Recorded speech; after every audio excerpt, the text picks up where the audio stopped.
Test de Ranga Architecture. Bonjour, je vous partage tout de suite mon écran et bienvenue sur Ranga Architecture. Donc sur internet, vous tapez Ranga, c'est Ranga Software, vous cliquez ici. Et en fait, vous pouvez faire, c'est assez intéressant, au niveau des produits, on voit qu'on peut faire architecture, structure et même des piping, donc c'est tout ce qui est plomberie, ventilation, électricité, collaboration.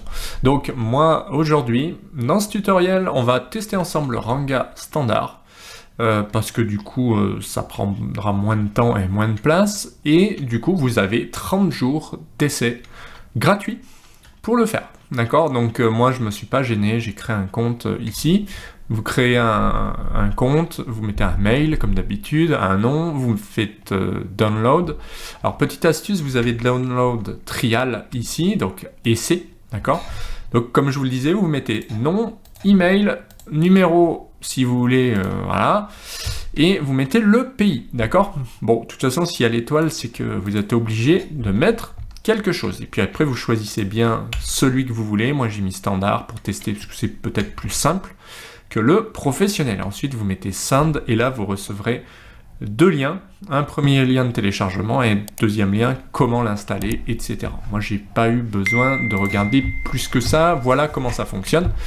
On reçoit le petit add-on, ici Ranga Standard, vous cliquez dessus, il est zippé, vous cliquez sur Standard Setup, vous vous occupez pas de l'autre, et vous pourrez l'installer sur votre PC, tout simplement, d'accord?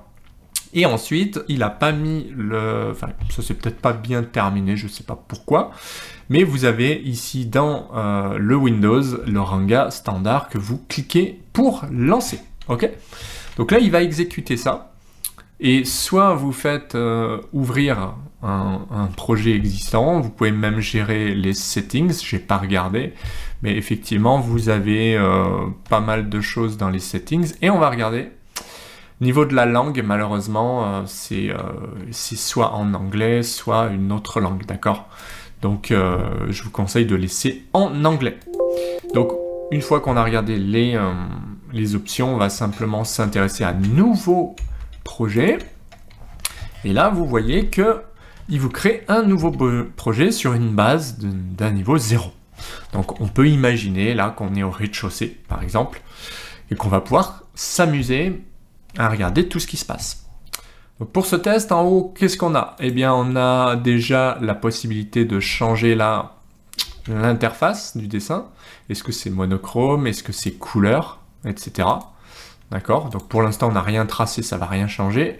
On peut ouvrir, on peut enregistrer sous, on peut exporter, ça c'est pas mal, en DWG ou en DXF, voire PDF, 3D export, etc. ou CSV. Donc ça c'est plutôt chouette. On peut aussi imprimer, et on peut bien sûr changer le style, puisque ça gère du BIM, donc ça c'est chouette. Et on a aussi les paramètres settings qu'on avait vu juste avant. On les retrouve avec la petite clé. Puis là, on a des informations, des aides. Alors, ça, c'est cette partie-là. Maintenant, il y a les options, tools, c'est les outils. Donc déjà, là, on est dans le mode sélection de base. Ensuite, on a les outils de désignation. Par exemple, c'est des étiquettes, c'est des sections, c'est toutes sortes de choses, des guides, etc. Ensuite, on a les murs. Donc les murs, on va peut-être commencer par ça. Alors, on peut le prendre par rapport au centre, on peut lui donner une largeur à ce mur, c'est quand même bien. Par exemple, en millimètres, ça peut être 200. Ah ouais, on est en millimètres par contre, donc faut faire attention. Et du coup, 200, ça serait peut-être... Ah non, alors là, je vais peut-être laisser 0, je sais pas ce que c'est. En fait, là, c'est moi qui vais le définir. Voilà, ça sera automatique. En fait, là, il fait 3000, donc 300 cm, donc 3 mètres de haut. Là, il fait 20 cm, donc, ou 20 cm de large. Et on peut définir à quel niveau aussi il est. Et puis, on peut lui dire... on peut lui mettre d'autres options directement. Donc, ce que je vais faire, c'est que je vais lui définir un premier point. Et ensuite, on peut définir la longueur du mur, par exemple 7000, entrée, directement, et on valide. Et ensuite, on peut faire les autres murs de la même manière en mettant 6000, entrée, non, valide. Là, on va remettre 7000, je valide, et on va revenir ici, et on va mettre 6000, et on valide. Et automatiquement, je peux faire échappe, hein, pour échapper à la commande, on a ça. Alors, niveau de navigation, c'est vrai que j'en ai pas parlé, moi j'ai l'habitude des logiciels, mais en gros, vous zoomez, vous dézoomez avec la molette, vous pouvez clic droit, vous laissez clic droit, et vous pouvez faire ce qu'on appelle un orbite 3D. C'est tourner autour du modèle. Et la panoramique, comme tous les autres logiciels, c'est vous maintenez le clic molette ou le bouton du milieu et vous déplacez pour faire de la panoramique. C'est un déplacement lent et simple, comme par exemple pour viser une extrémité comme ceci et se déplacer très légèrement, sans avoir à changer l'orbite 3D en maintenant le clic droit. D'accord? Donc ça, c'est pas mal au niveau des murs. On va voir qu'il y a aussi donc les poteaux, colonnes, il y a les poutres, bim, il y a les floors, bah, c'est le niveau, c'est la dalle, et puis vous avez même les trémies, c'est les ouvertures, opening, le roof, bah, toiture, escalier, stair, rampe. Alors Windows, ouverture, porte, et Windows, donc door pour porte. Moi je vais d'abord faire une porte. Vous définissez ce que vous voulez et vous la mettez où vous voulez. Donc vous voyez, ça fait direct une ouverture. Et on pourrait mettre par exemple d'autres styles de portes. Parce que là vous voyez, il n'y a rien. J'ai mis none. Donc c'est une ouverture. Si j'avais mis par exemple sliding, ça m'aurait fait une porte coulissante comme ceci. Échappe. Et donc là, la porte coulissante, on peut la faire coulisser normalement comme ça. Enfin, on peut la déplacer déjà avec les objets. Et on doit avoir des paramètres ici, vous voyez, de déplacement. Et on peut modifier comme ceci un maximum d'outils. D'accord? Donc bref, on a plus d'options si on prend ce type-là. Ce que je fais pour supprimer, je sélectionne, je fais sup au clavier directement. Là, j'ai fait une ouverture. Bon, ça marche très bien, d'autant plus que on peut la modifier comme ceci. On peut la modifier aussi comme ceci, d'accord, par rapport à un point. Donc ça, c'est plutôt chouette. D'autant plus que si demain, vous changez la largeur ici, enfin, ou là, elle fait 300. Non, elle fait pas 300. C'est ici 200. Ça fait, c'est en millimètres. Si, ça fait 300. Ça fait beaucoup, ça. On va essayer ça. Ah ouais, non. Allez, ça, c'est la hauteur, en fait. Ouais, ça, c'est la hauteur. Et ici, qu'est-ce qu'on a? Si on met 150, c'est la largeur du mur, en fait. Donc, ça change la largeur du mur. Et voilà. Bon. Ok. On va essayer les fenêtres ici. Donc fenêtre, on va cliquer pareil, donc il faut bien définir en amont, donc là on va mettre 900, touc, on met ça, et quand on reclique dessus, voilà, en fait j'ai l'impression que on peut plus modifier après coup, si je dis pas de bêtises. Ouais, une fois que c'est fait, on va avoir du mal à la remodifier, donc il vaut mieux pas se tromper dans les dimensions. Par exemple, si je veux 80, il vaut mieux mettre 800 en millimètres, et ce sera moins gros. D'ailleurs, la hauteur, c'est pareil. Si vous voulez 600, vous mettez 600, ça fait 60. Vous voyez, je mets 500, donc ça fait 50 cm pour que ce soit aligné à la porte. D'accord? Parce que si c'est pas aligné, ça marche pas. Et par contre, pour la modifier, si c'est possible, en fait, il faut bien sélectionner l'objet. J'avais fait ça. Il faut bien sélectionner l'objet et qu'il soit en magenta. Du coup, là, il est possible de dire je veux remodifier la hauteur. Ça sera 40 finalement par rapport à cette hauteur-là. Et voilà. Donc, on va pouvoir modifier des choses à ce niveau-là. Et on peut s'amuser à faire d'autres fenêtres. Comme par exemple rectangulaire, on pourrait faire arche comme ça. Voilà. On pourrait faire, je sais pas, ça. Tac. On peut en faire plein de différentes en fait. Right, comme ça, c'est de l'autre côté. On va faire trapézoïdal, tac. Voilà, vous voyez, il y a plein d'options, donc ça c'est plutôt pas mal. Ce qui est possible de faire. Ça, on peut pas le faire sur tous les logiciels. Là, je me suis planté. Mais vous voyez, c'est assez intéressant que je me sois planté parce que justement, on voit à quel point c'est facile de coupler une ouverture avec finalement une autre ouverture. Et ça, bon courage sur d'autres logiciels. Donc là, c'est plutôt pas mal Ranga Architecture pour le coup. Voilà. Donc vous voyez, très facilement, on met des ouvertures. Et pour la dernière, pour le fun, je vais essayer de faire un truc différent, comme ça, avec un single, along the wall. Là, on peut mettre horizontal reinforcing. Là, voilà. En fait, je m'amuse pour voir ce qu'il est possible de faire. Et tac, vous voyez, là, j'ai un petit peu plus de choses. Ça ressemble plus à une ouverture architecturale. En fait, de base, si vous mettez un none, vous n'avez pas de... C'est pas ici, c'est là. Si vous mettez none, vous n'avez pas autant d'options. Si vous mettez simple renforcement, avec des espacements, avec des cages, avec toutes sortes de choses, faut tester, et bah du coup, vous avez le vert, vous avez le renforcement, vous avez vous avez toute la menuiserie, quoi. Alors que là, bah, c'était des simples ouvertures dans le mur. Donc, faut pas se laisser tromper avec ça. En gros, vous faites de la structure comme moi, vous mettez que des ouvertures. Si vous voulez de l'architecture, faut bien mettre un peu plus d'éléments et pas laisser none, d'accord? C'est pareil pour la porte, on l'a vu tout à l'heure, si vous laissez none, vous n'aurez pas les renforcements, vous n'aurez pas tout ça. Donc vous voyez, si je mets un petit peu plus d'options, tac, j'ai une porte qui ressemble à une porte, ok? Après, ça dépend ce que vous voulez faire, vous. Donc franchement, l'outil, effectivement, ben, il est simple, très simple à prendre en main. Pour autant, au niveau on le voit, au niveau des fonctionnalités, ben, on voit qu'ils ont pensé à tout. C'est-à-dire qu'il y a, vous le voyez, il y a des options là qui sont prêtes à l'emploi. Donc je peux mettre 90, je peux cliquer, je peux valider, voilà. Donc il est prêt à l'emploi. Donc là, je sais pas ce que j'ai fait. Je l'ai mis n'importe comment, en fait. Il était. Je vais faire CTRL-Z. CTRL-Z, ça permet de supprimer. Parce qu'en fait, je l'ai validé sans les voir. Donc, vous voyez, il y a plein de formes différentes. Par exemple, les fondations, on peut les faire. Les fondations, donc, les isolées, les semelles isolées. On peut même faire des armatures. Ça, c'est bien. Je pourrais tester, peut-être.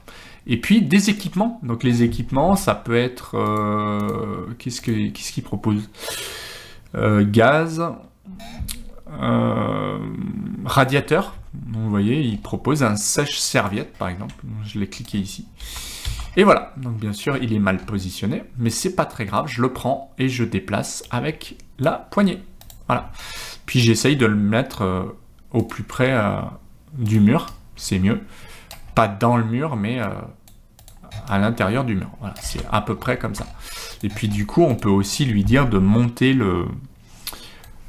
je sais pas, de 30 cm en général, si je fais ça, voilà, tac.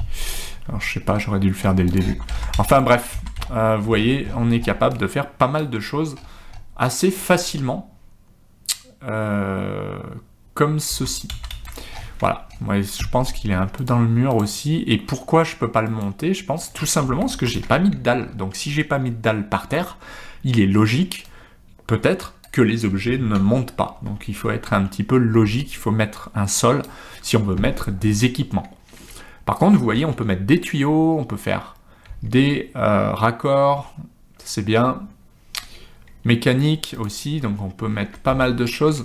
Et ce que j'aime bien, c'est que c'est simple, c'est-à-dire qu'on clique sur mécanique et ensuite on choisit le niveau de base, on choisit par rapport à où il est par terre, et là on a plus d'options, c'est-à-dire si c'est un diffuseur, si c'est... Vous voyez, il y a plein de choses.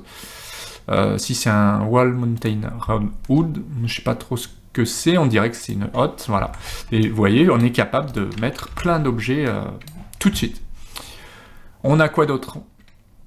Alors, on a des raccords, on a de l'électricité, on a de l'éclairage aussi. Donc l'éclairage, voilà, par exemple, on peut mettre des plafonniers ou des Velux ou des choses comme ça, très facilement. On a aussi de l'électricité. Électricité, c'est ça. Power circuit. Donc voilà, on pourrait mettre de l'électricité un peu partout. Ok. Et puis, on a aussi un système de hachure. Donc ça, c'est très puissant pour mettre du texte. Donc texte, Si je clique par exemple ici, voilà, je peux mettre test. OK, et j'ai écrit un texte. Donc très très facile à faire. Et pour double-clic, pour modifier, on sélectionne bien sélectionner en haut, on double-clique et on pourra modifier notre texte.